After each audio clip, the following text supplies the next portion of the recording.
So thanks for inviting myself and Jed along. Jed and I work together with the River Restoration Centre on rivers of carbon, and we work quite closely together in a lot of different restoration type programs. So it's great to be able to do something together. I've been working in and around rivers for about 25 years now in a professional capacity. And prior to that, I grew up on the Murray River at Kundrook on Yorta country.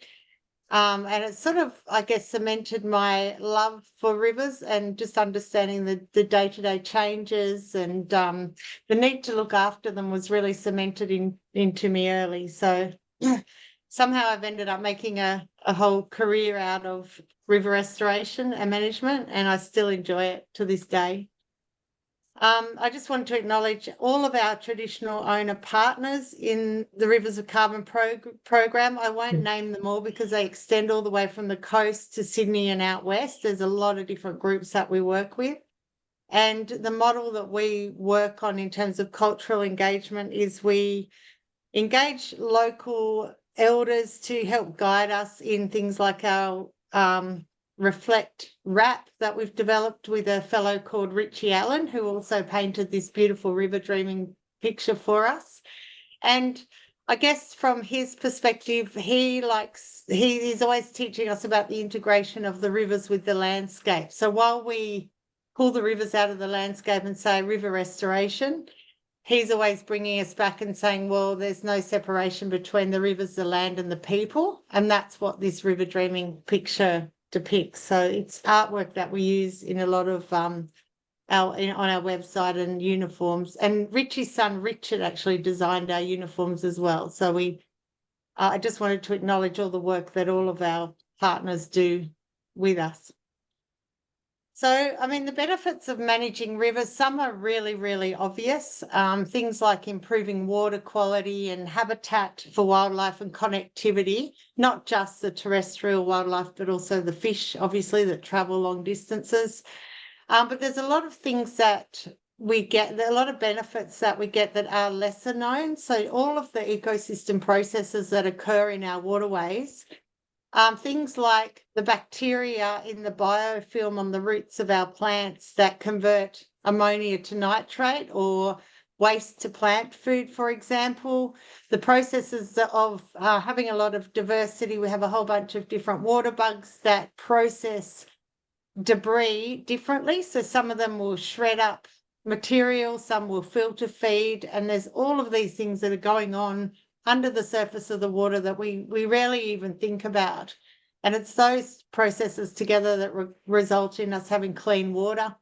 Things like, fine sediment holds a lot of phosphorus. And once that gets released into the water, it increases the nutrients in our waterways, and then we get the algal blooms. So it's not just the land loss from the erosion, it's things like increasing our nutrient levels and also smothering fish breeding sites. They love rocky riffles to breed on. Once they're covered in sand, the fish just can't breed. So there's a whole bunch of reasons that go beyond the obvious as to why looking after our waterways is important. Historically, they've sort of, in some ways, they've been seen as a bit of a, you've got the swamps that are have little value, or we've used our gullies to dump our rubbish in over time. But more and more, we realise that, at the end of the day, our rivers are our water and our survival. So, and then other things more around production, things like improved stock shelter, or just increasing the capital value of land just because it looks nicer. So there's a lot of reasons to invest in it, and there's a lot of programs that can also help people to do this sort of thing. Today's talk is more around agricultural landscapes, but a lot of the principles can apply to other types of riparian areas in urban settings and national parks and that sort of thing. The principles remain the same, more or less. So we've got a lot of issues. We've got some severe erosion. We've got lack of riparian zones. The top right-hand photo there is the top of the Boorowa River in 2000. Fortunately, the landholder that owns that country has transformed it through fencing it from stock and planting trees and shrubs, and it's a completely different waterway. And I wish I had access to a helicopter to go and redo those photos. So maybe that's something in future with a drone. Things like monocultures of plants in the photo there, they're crack willows, but it could be any kind of plant that reduces diversity. We've got, as I said, often we see these waterways as rubbish dumps, places to dump cars and rubbish and chemical drums and all sorts of things. Things like barriers to fish passage. So we've got tracked golden perch have been found to travel, I think, hundreds of kilometres up and down waterways in the places where they're tracked. And once they get to a barrier like this one here on the lower left, they just can't go anywhere. So it really impinges on their ability to breed and mingle. And then it's not just on the rivers themselves, it's things like lateral gully erosion, where you end up with a soil head cut for whatever reason, whether it's from a hoof or a plough or whatever gets it started.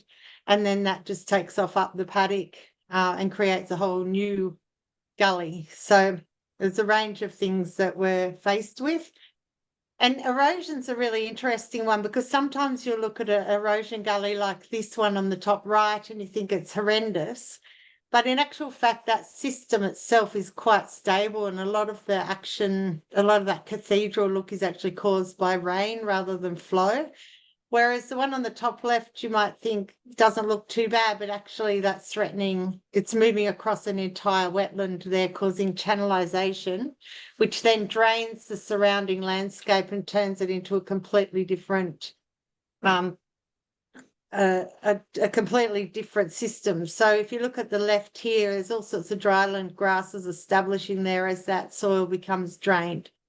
And so something like that to us is a hugely high priority to do something about. And a lot of the wetlands around Goulburn and Yass and the southeast of Australia are actually deliberately drained to free up more land for grazing and cropping over the years. So you quite often get a lot of channels, I suppose you would call them, across the landscape, which once were swampy meadows.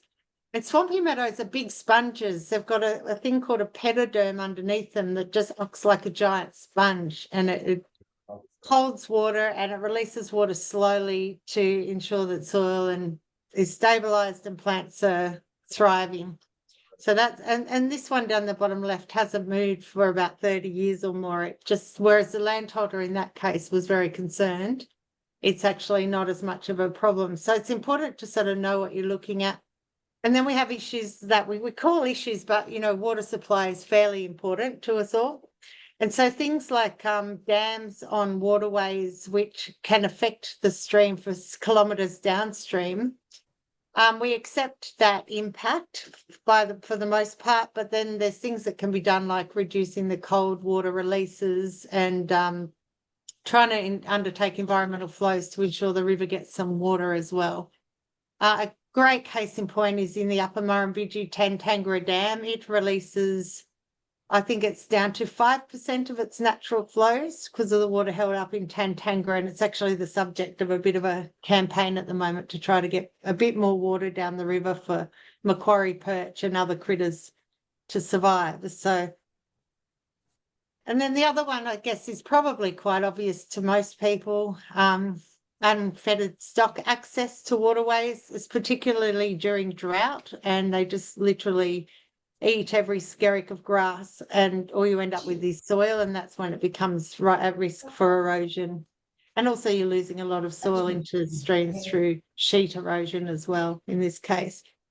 So it all sounds like doom and gloom, but the good part is that there is a lot we can do with a minimal amount of effort.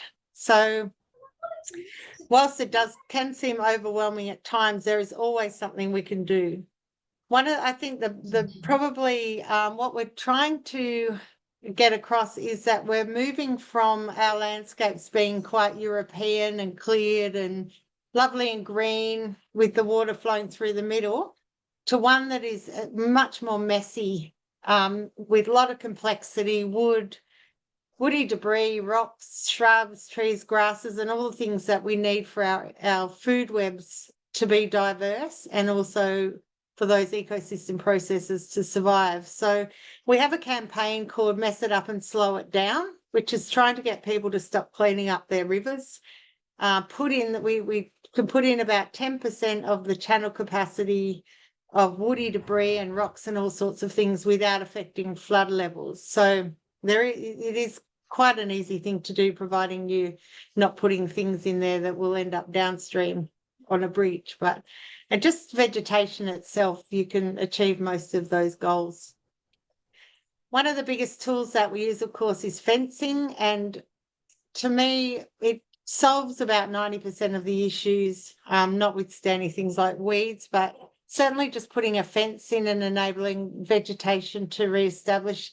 Mother Nature is amazing at healing, and just getting that ground cover often back on the banks of streams creates conditions that just start to build. It traps soil, it holds soil, and it starts to improve diversity.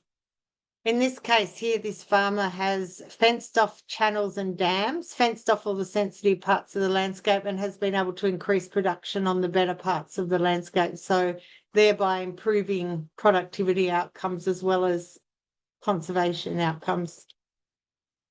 Some of the fencing needs to be really, really wide. Say, for example, the swampy meadow on the top photo there, that buffer zone needs to be really wide, naturally quite treeless, and big flows that come down through there. Whereas the one on the right is more of a gully bedrock controlled system, and so there's no need to, particularly in this case where there's a lot of remnant, no need to actually fence really wide out from the channel. People are always asking what's the optimal width, but it really depends on whether you're in a first order stream, a gully up the top of the headwaters of a catchment, or whether you're down on a big floodplain on a major river. So the relative width of a riparian area is relative to the channel itself. So basically it's a matter of looking at what it is you're about to fence. Where people get really really confused about how wide to go, I always suggest go as wide as possible. But it just depends on the production outcomes as well. And then some systems, particularly these swampy meadows, which were channelized and drained, just putting the fence in there, that channel now is starting to reform its chain of ponds. And that's all it took. There was no trees there naturally, so there was no need to revegetate. There's a willow there that's not doing anything particularly, so it was left.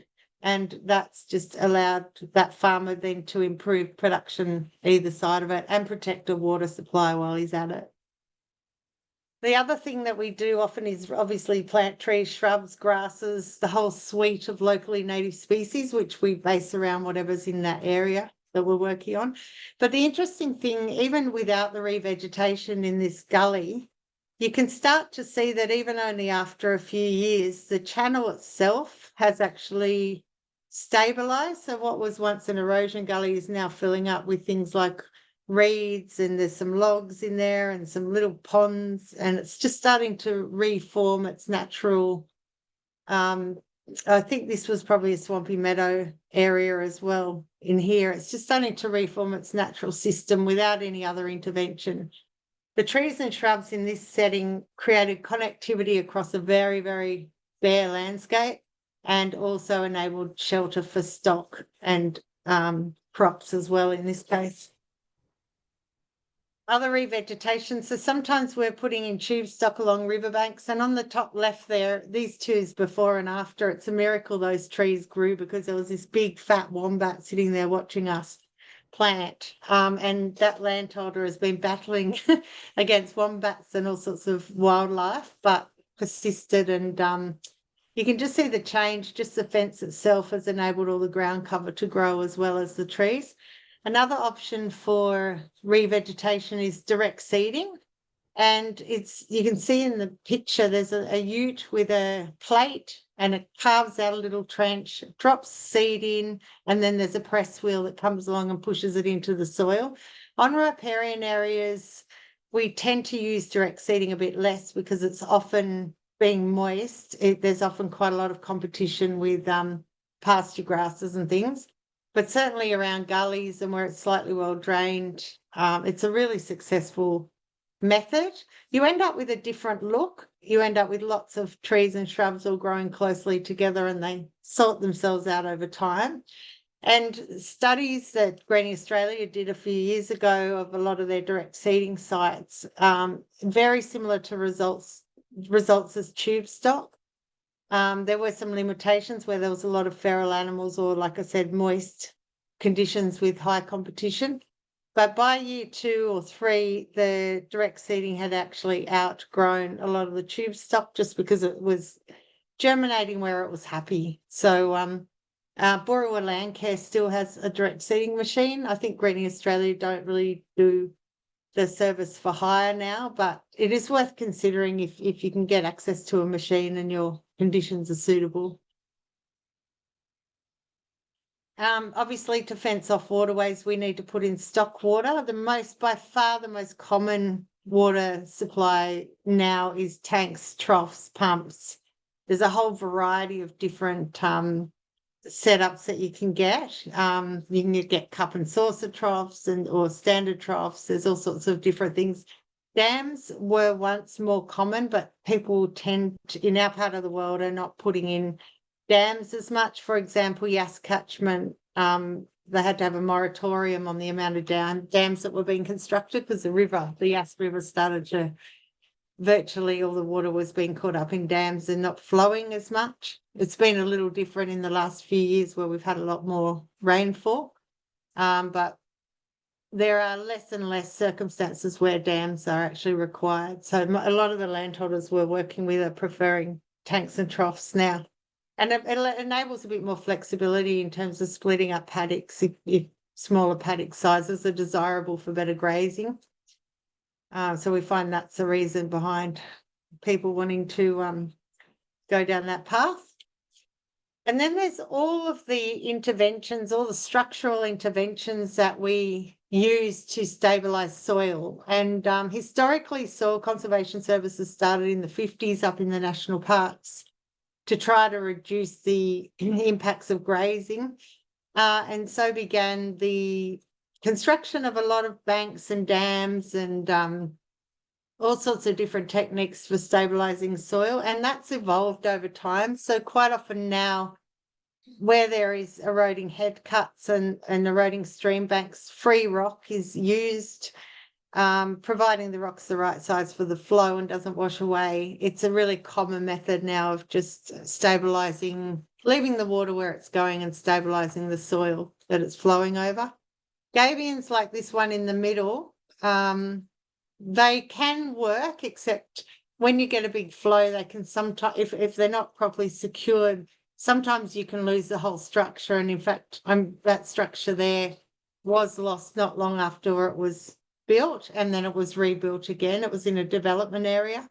So a lot of people now will just use the free rock to armour the toe.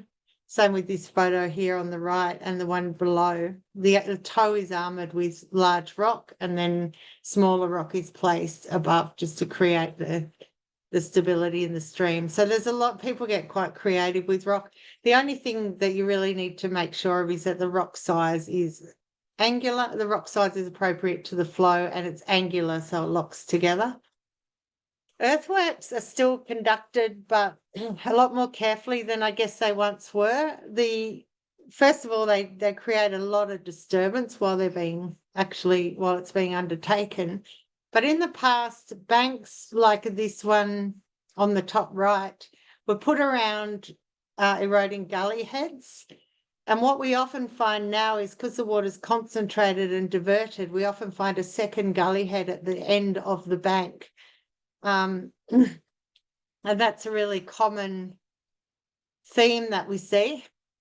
And so what people like Soil Conservation Services and others do now will create a rock flume at the point where the water is being diverted back into the system. There's a lot more focus on these rock flumes now than there perhaps was in the past. This wetland here was created because there was an eroding creek, and it was eroding all the way down the creek. And so the advice was to put in a large dam at the top of the system to catch the water and release it slowly. This landholder decided to fence the whole area off and turn it into a wetland. And as I mentioned, there's a lot of disturbance at the time of construction, but the outcomes in terms of this particular project were really positive for conservation. Earthworks are sort of after you've chosen fencing and re-veg, earthworks are a kind of a apply as needed approach, whereas things like rock flumes, there's a variety. You can do them very easily yourself if they're small or before you need to start spending a lot of money. Earthworks tends to be quite costly. And as I mentioned, rock flumes, they're my favourite actually. Right, they're just so simple. This head cut here on the top right was treated on the bottom right there with just a rock flume, and you can see the impacts in terms of soil disturbance and water movement are very minimal. There are some circumstances in really steep catchments where concrete is preferred, but by and large, with rock flumes, they're really easy to maintain. A few rocks might flow downstream here and there, but they can easily be topped up and managed. In this case, for example, as I mentioned, just by putting a fence around that particular gully, you start to get, while the rock flume's been quite successful in stabilising the head cut, just starting to get ground cover back, and this was obviously in drought, is making a lot of difference to that entire system. And the idea of rock flumes is that they trap soil and grow grass, so that ultimately you don't even necessarily notice they're there over time. And same with in-stream structures. All of these tools are designed to grow grass or to manage flow so that Mother Nature can take its course. So up here on the top left, you've got a stream. It's a bread bow, and these things are called rock groins, and they're just put in. They jut out from the bank, and as the water flows past, the water's deflected at 90 degrees, and then the flow's deflected back into the channel and off that eroding bank. Similarly, bed control structures are put into gullies to stop the bed lowering. And then there's also things like these days termed leaky weirs, similar type of approach to bed control structures, although the purpose of these is more habitat and soil stability driven.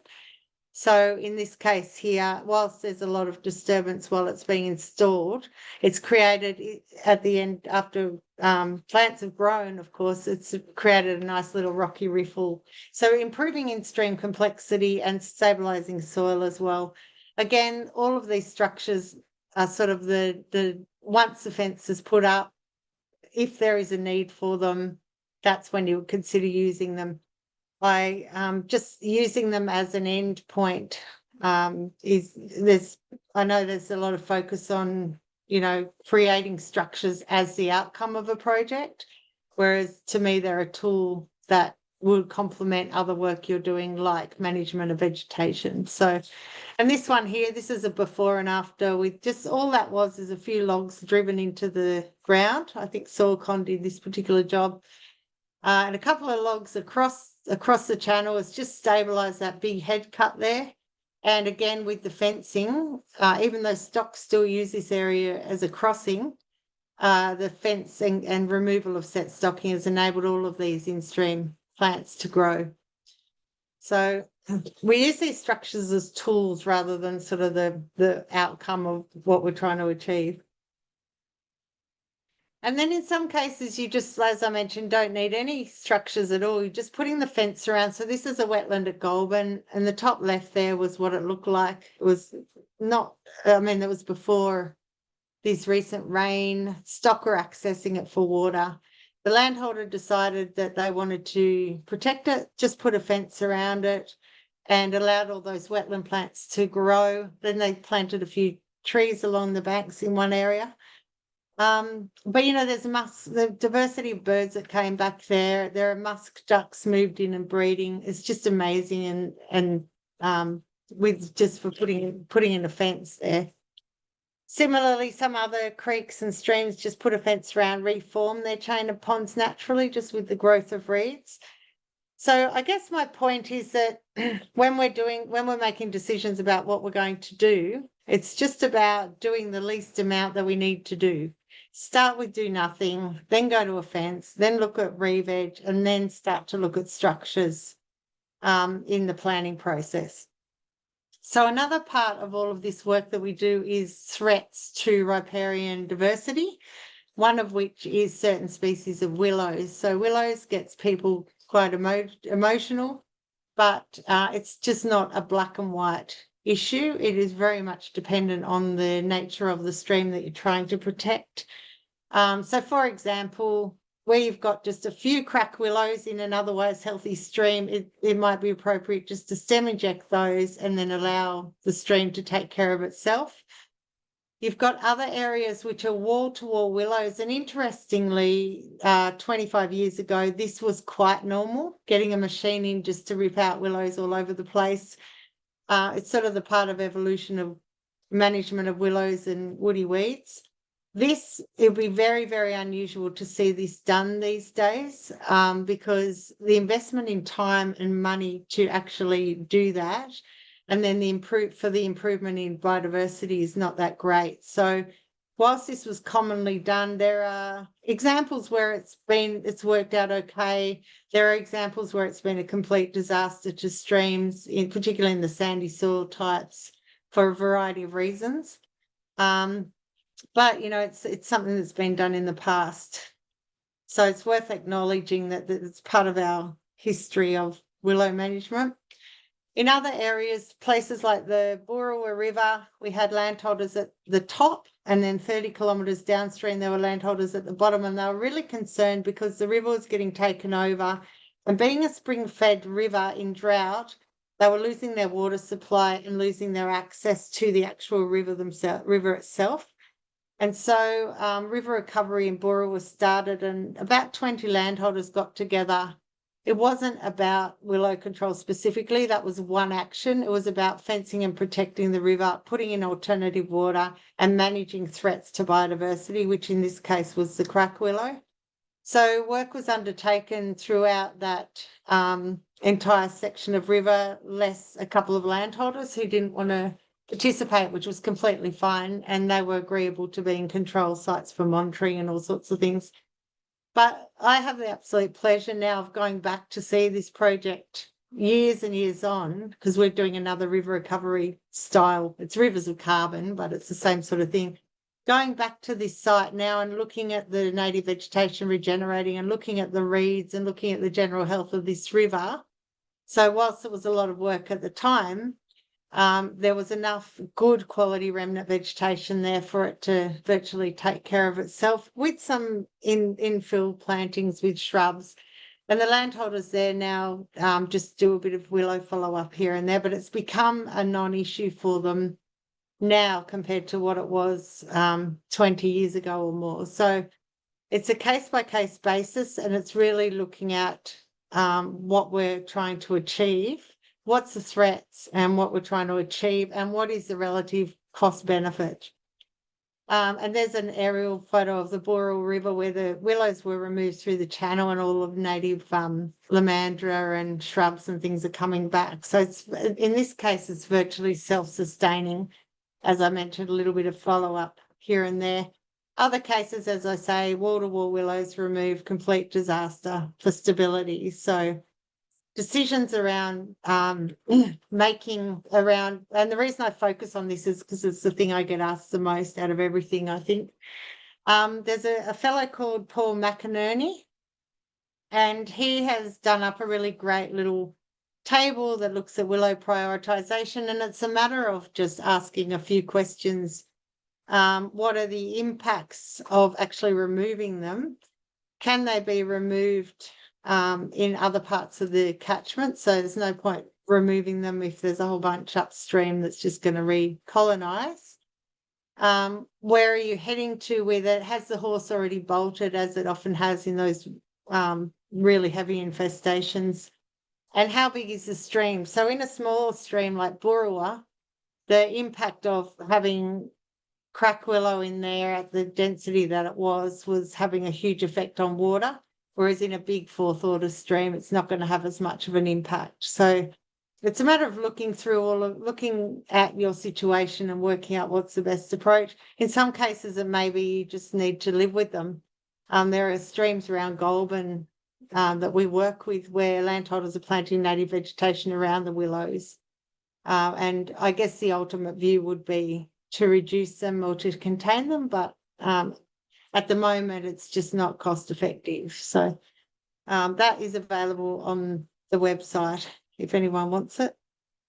I think the website being, actually, I think I just Googled Paul McInerney and it came up. And then, of course, we've got our other invasive species. So if you're going to fence a river off from grazing, does keep pest plant species down. So anything you're going to fence off requires that ongoing weed control and maintenance. And when people ask, what about the weeds? I fully acknowledge that is a risk and an issue that needs to be managed. And it's really important to work out whether you can or can't do that ongoing management. It's like weeding the garden. How do you keep your weeds down in the garden? It's hard work. It's being consistent. It's making sure you've got the resources to keep on top of them and to do it.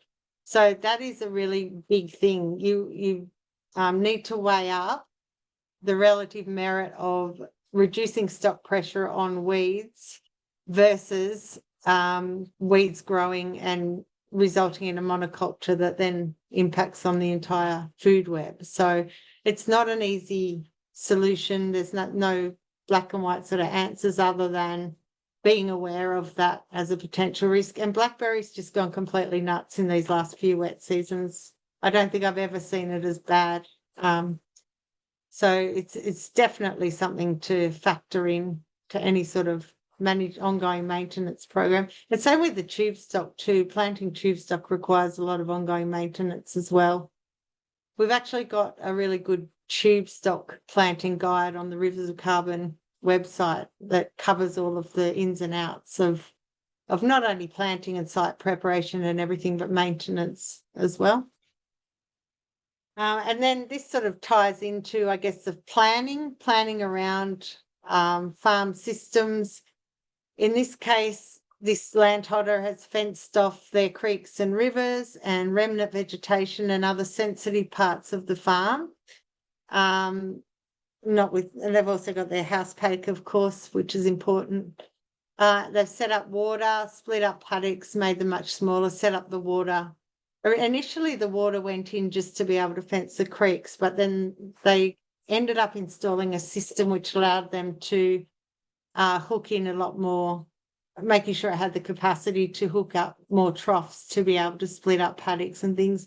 This didn't happen overnight. This was at least 5 years or more to end up where they wanted to be. But just that persistence and doing a little bit each year and taking advantage of incentives programs and the things, you eventually get there. And working with the good bits first so that you get maximum outcomes for your efforts and investment. There's actually some great physical property planning information around, getting an aerial map and marking on your assets and working out your planning from that. And then you've just got to start somewhere. It's not the little tube stock guards look fantastic, but you recognise there's a long way to go.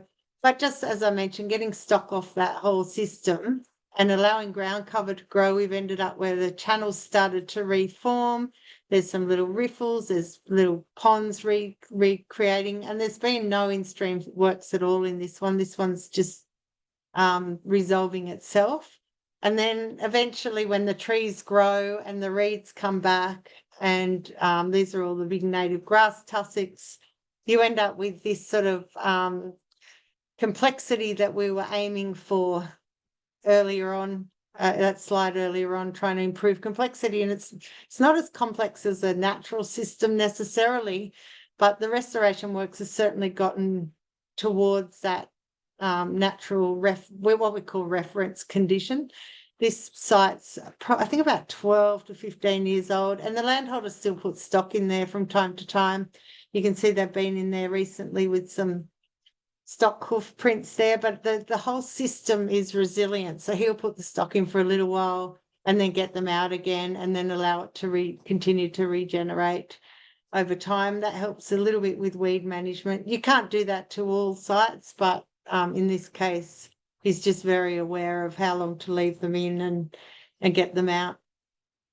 And it becomes quite self-sustaining. So now when a flood comes through that system, it's slowed down. It's the banks are held together and the water supply is a lot cleaner than it was when it was filled with turbid soil, given that a lot of the soil on this site is very sodic. So you get that milky look to the water.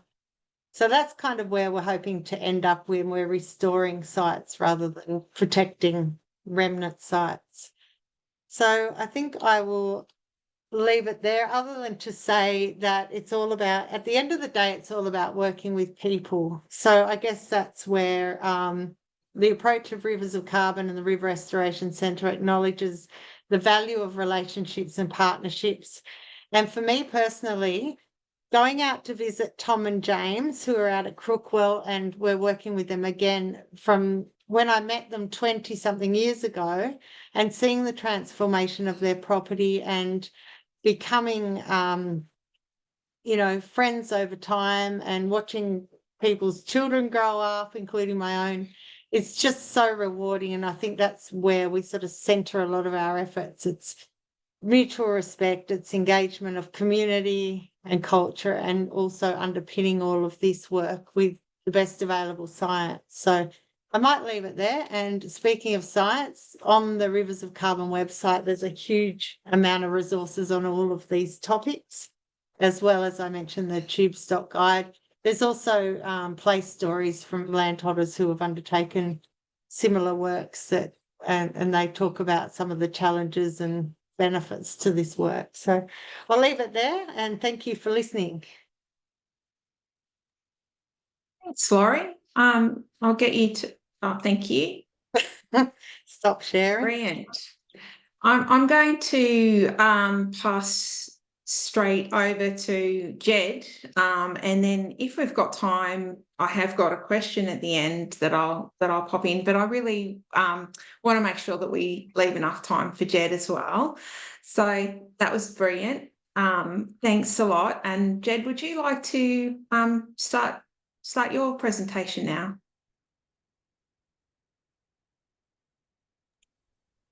Thanks, Alex, and thanks, Laurie. I think I'm sharing now. Yeah, that's looking good. You go. Yeah.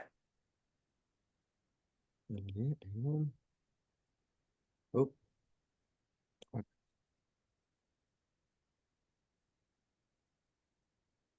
Sorry, everyone. Let me leave the meeting.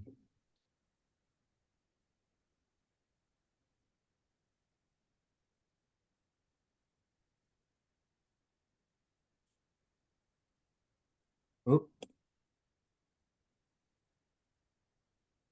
While Jed's getting that up, Laurie, I might just ask you a question. Do you have your mic on? I think I got it there. Sure. Oh, sorry. Oh, there we go. Brilliant. Excellent. Sorry, there we go. So yeah, thanks for having me along. My name's Jed. I'm the work for Molonglo Conservation Group. I'm the Waterwatch coordinator for the Molonglo catchment. I work for Upper Murrumbidgee Waterwatch. So again, I'd like to just start by acknowledging the traditional owners of the land. I'm here on Ngunnawal country, so I'd like to pay my respects to elders past and present from the Ngunnawal country, but also I'd like to extend it to all the Indigenous nations that inhabit here in the Upper Murrumbidgee. So we have the Ngunnawal, the Ngambri, the Garago, and the Wiradjuri as well. So as I said, Waterwatch, we're a community citizen science program that run through the whole Upper Murrumbidgee. We're funded by the ACT government and Icon Water. So even though we're funded by ACT government, we still extend out into New South Wales, the Upper Murrumbidgee River. It doesn't really know any borders. So the program extends out to Cooma, out Queanbeyan, Pallarang, and down through to Yass as well. So we use volunteer groups and community groups to help monitor water quality across the whole of the Upper Murrumbidgee catchment. So we have 220 volunteers, and they sample over 200 sites. There's a map there of the Upper Murrumbidgee catchment. It's about 11,000 square kilometres, and we break it up into into 5 sub-catchments. So we have Cooma down in the south, we have Southern ACT, then we have the Molonglo catchment, which extends out to Queanbeyan and Captain's Flat, Ginninderra, which is sort of northern Canberra, and then the Yass sub-catchment, which is that big green one you can see there. So it's sort of starts upstream of Tanganga Dam and it extends all the way through the ACT down to Burrinjuck Dam. That's sort of the region we go through. So our volunteers, they sample 7 parameters at dedicated sites monthly. So we have they sample temperature, dissolved oxygen, pH, phosphorus, nitrogen, electrical conductivity, and turbidity. As I said, they do that every month. And then there's four program coordinators, myself included. We then complement those samples with macroinvertebrate surveys every 6 months, and then riparian condition surveys every 2 years.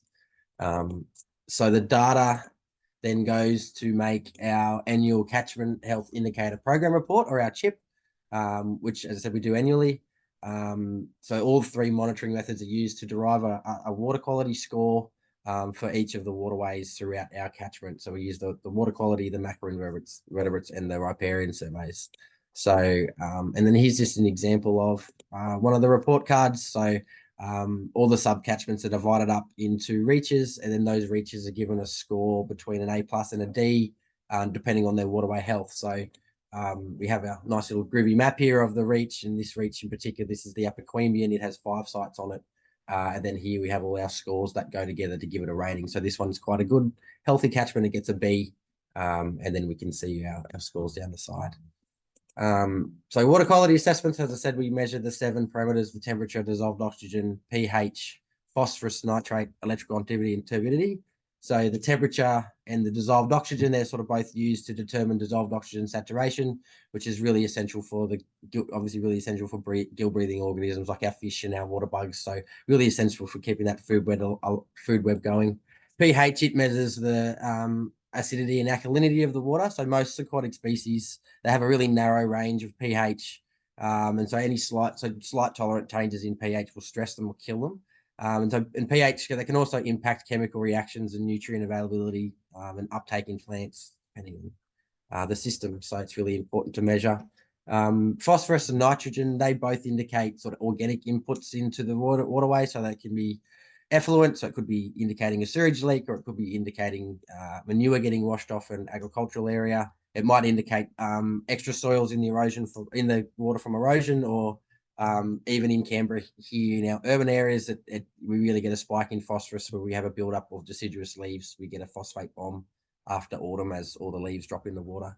So yeah, phosphates and nitrates, they feed algal blooms. They cause eutrophic conditions that will feed algal blooms. So important one to measure. Electrical conductivity, it measures the salts and mineral content in the water. Obviously, the more electrically conductive the water is, the more basically how more salty it is. So most aquatic species, again, they have a really narrow range for salinity tolerance. So it's important that we can measure that as well. And then turbidity will measure the suspended particles or the murkiness of the water. So again, that's really important, especially when we have sediment build up in habitat, smothering habitat, and then also our gill breathing organisms, turbidity or murkiness of the water can clog up their gills and they can't survive. So also really important to measure. So our riparian condition surveys, so we use the rapid appraisal of riparian condition method, which is called the RARC, which is quite a common one method that's used to measure riparian condition. So our catchment coordinators, like myself, we do the RARCs at every site every 2 years to track changes in riparian conditions. So the RARC itself, that's it there. It looks pretty complicated, but it's actually quite simple once you go through it and break it down. But you're assessing ecological condition with functional aspects of the physical habitat. So you basically, as you can see here, you're looking at how much canopy there is, how much is or understory or mid-story, how much of it is native, and then other habitat features like leaf litter and woody debris and standing dead trees. So, and that way we can track changes over time. Macroinvertebrate surveys, they're probably my favorite ones to do. So they're macroinvertebrates or water bugs. They're a really important indicator of riverine health. different water bug orders have different sensitivities to pollution. So some water bugs are really sensitive to pollution, some are really tolerant. So if I was to do a quick check and I was to find lots of water bugs in a waterway that were really sensitive, it indicates that it's in pretty good health. If I was only to find really tolerant water bugs, it will probably tell me that it's probably not quite a good system. So that's what we use. They're also a really important member of the food chain in aquatic systems. So most animals rely on water bugs one way or another. So our fish and our birds and our platypus and our ricali and all those sort of top order predators, they use them in as a food source, but also, as Laurie mentioned before, they have a really important role in breaking up organic matter in riparian areas. So different water bugs have different roles. Some are shredders, so some shred organic matter and break it up that way. Others are filter feeders, so they filter bacteria and algae through the water and they clean the water that way. So they're really important for waterway health. So the surveys themselves, we do them every 6 months. And we do them at one site per reach. So we don't do them at every site. We usually do them at the lowest site in every reach. I mean, as you can see there, we use our really high-tech scientific equipment to get the surveys done, and volunteers, they help the coordinators catch and assess the bugs. The volunteers don't do them themselves. So this is Terry here. She's getting a groove on there in the Molonglo River. She's got her waders and a net on. So we use a specialised, really fine mesh net as well, so we can catch all those smaller bugs. So as I said, yeah, we use our ice cube trays and our plastic spoons and pipettes and magnifying glasses, and we sort the bugs out through the ice cube trays, and then we identify the different bugs using a dichotomous key, and then the different orders have a different sensitivity rating. So we use the signal 2 method, which has been done up to then spit out a score that gives us a stream indicator to tell us the quality of the water depending on what bugs are present. So a really good, easy, cheap way of assessing water quality without having to send samples back to a laboratory or something like that.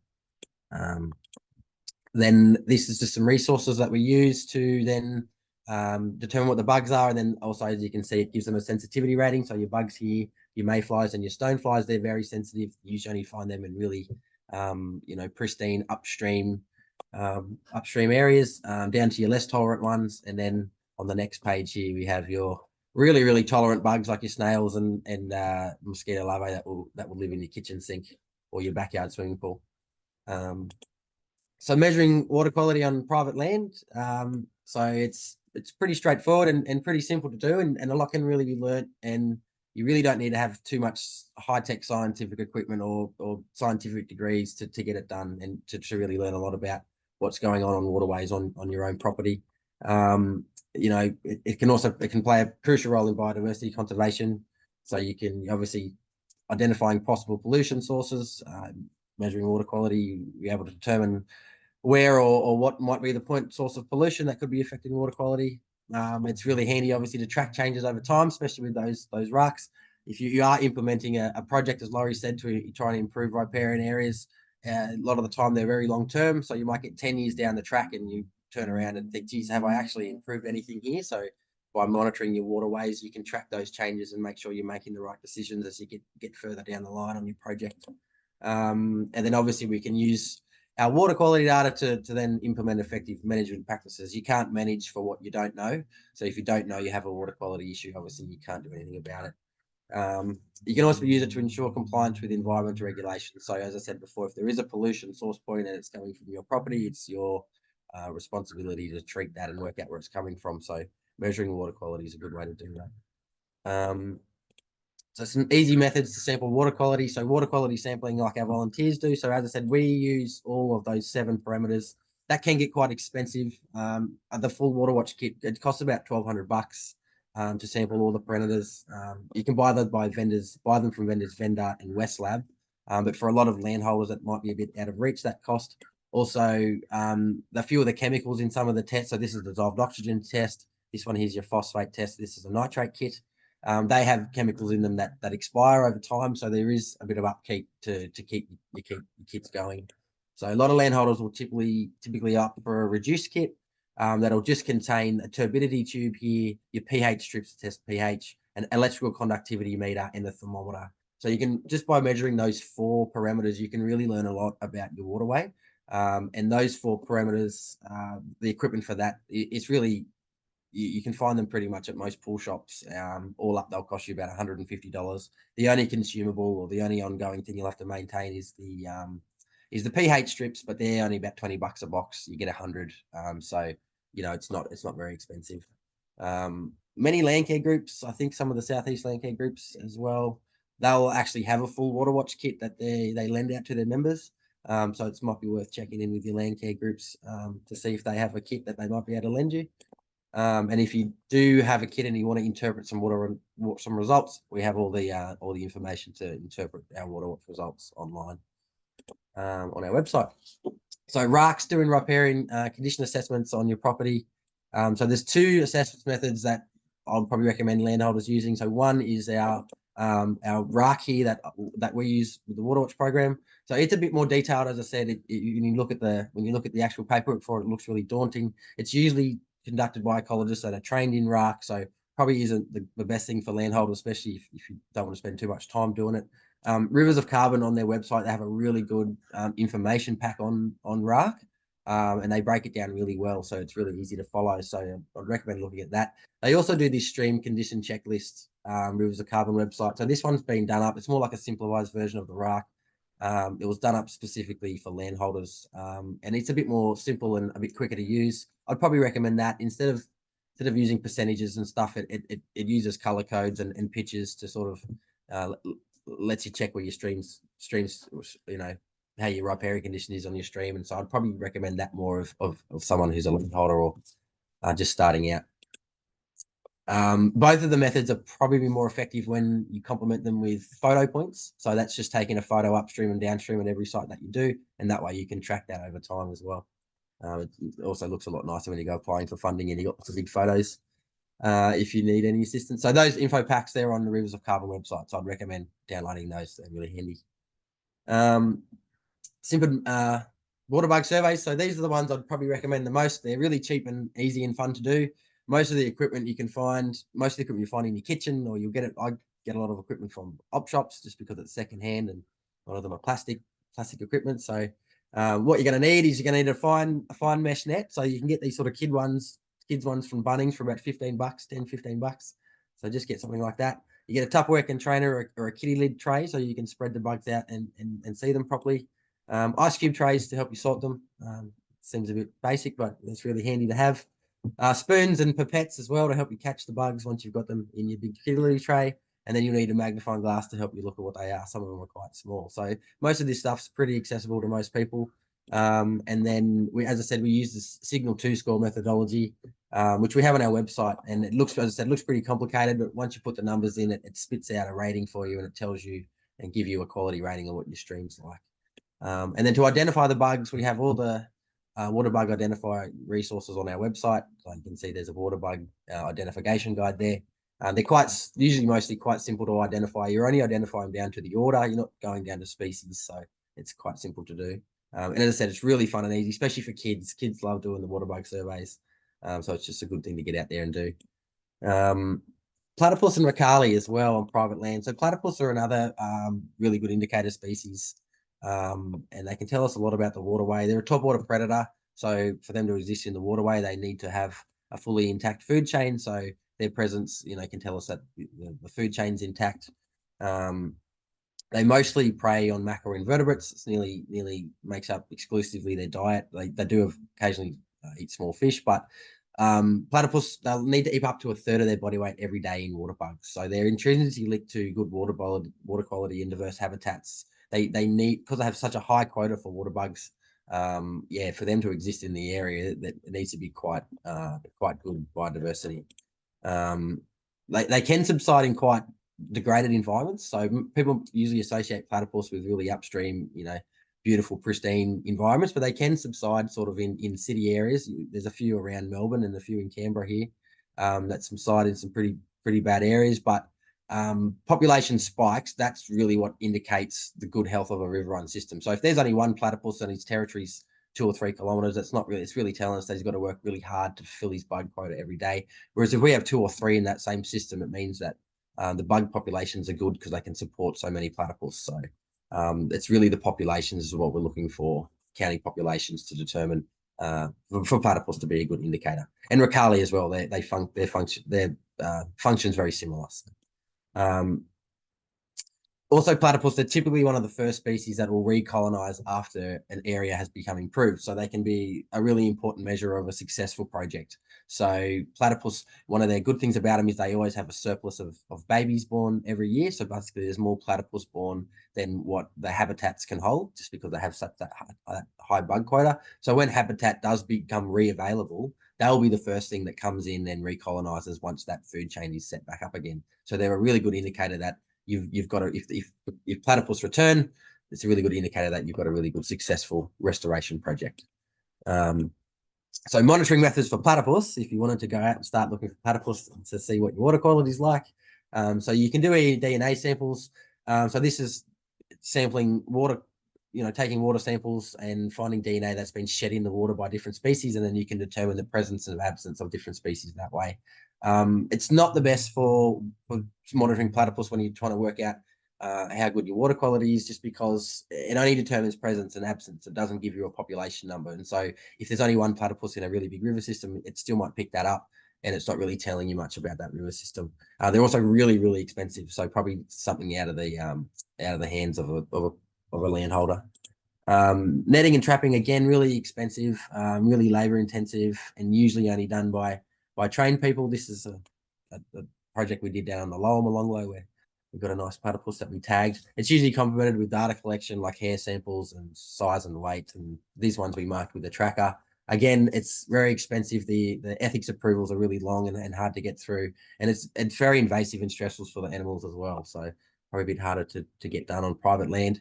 There has been a little bit of success with wildlife cameras and trail cameras, but they're largely ineffective. Unfortunately, platypus, just the way the nature of them, they sort of sit lower in the water, a bit like a crocodile, not like a duck that sits on top. And so the cameras are really not really good at detecting them.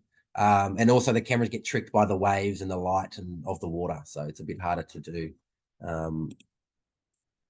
So what I'd recommend for private land, if you're looking for platypus, is to do group surveys. So again, they're low cost and they're really fun and they're really easy to do. You just got to get a few friends with you who are happy to stand on the side of the riverbank for an hour, which can be difficult sometimes, especially if it's a really cold morning. And then also the group surveys, they can provide data on populations and just not presence and absence. So this is the sheets we use for the data collection of our platypus surveys that we do. So we got predetermined sites along about a kilometre of river, and then you have your participants stand along the riverbank and record if they see a platypus within 1 hour. So we break it up into 10-minute blocks, and then participants can then add in if they see a platypus or a Ricali within that 10-minute block, and that way we can then determine what the populations are. Obviously, if we have someone at site 1 and he sees and they see a platypus in the first 10-minute block, and then someone at site 6 sees a platypus in the first 10-minute block, we can determine that there's 2 platypus there. It's just a good way to determine platypus populations. So we do our platypus surveys at dawn and dusk, so they're the most active times for platypus. And then we do them in August as well, because that's the peak time that platypus are active. There's less food around, so they have to work harder during the day to fulfill their bug quota. And also they're at mating season in the southeast here. So they're at just a peak platypus spotting time. Yeah, so if you want to get involved with Waterwatch, as I said, we extend right into the into New South Wales. We're not just ACT focused. So we have volunteers that sample in Cooma and Queanbeyan, Palerang, and the sort of Yass region. So anyone who wants to get involved, become a water watcher with us and monitor a dedicated site every month, so we can provide the equipment and training. You can volunteer with a coordinator to come out and do a bug blitz. We do these with groups and with single people. If you're interested in water bugs, we do them in autumn and in spring. As I said, this is a Queanbeyan school holiday group we took out. It's a really good day.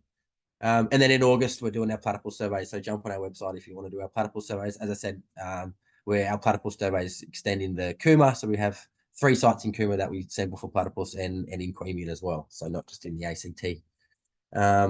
Our resources here, so Waterwatch website, we have all our resources for like water bugs and determining results, checking your results for your Waterwatch.